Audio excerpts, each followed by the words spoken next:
こんにちは。行政書士の藤井です。今日は永住許可申請の不許可理由ベスト3をお話していきます。不許可の理由として一番多いのは、年収の基準をクリアできていないというものです。例えば、単身の方が一人で永住許可申請を提出する場合、年収300万円、これが目安の基準となります。で、日本に滞在10年、そのうち5年間働いてますと。こういう条件で申請する場合、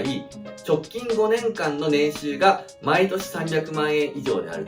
と。これが条件になりますので、例えばどこかで1年だけ250万円の年があったと。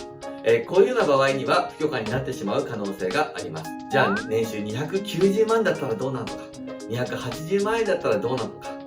新型コロナの影響で1年だけ低い年があったけどこれはどうなるんだ、それぞれ状況によります。ですのでご不安なことがある場合は個別にご相談いただければと思います。不許可理由、もう一つ2つ目、税金、それから国民年金、国民健康保険、このあたりのものが未払いの時期があったり、もしくは支払いが遅れてしまったことがあると。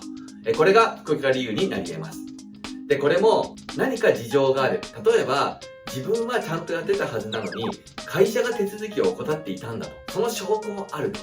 そういうことであれば、フォローできる可能性もありますので、何かご不安なことがありましたら、ご相談ください。3つ目、これは、海外に滞在していた期間が数ヶ月とか結構長かったと。こういう場合です。永住許可申請を行う場合、例えば日本に滞在10年、これは継続していることが必要ですので、途中でボコッと1年間海外にいたとか、途中で在留資格を持っていない期間があったとかですと、これはリセットされて、もう一回そこから10年数え直すことになります。ですので、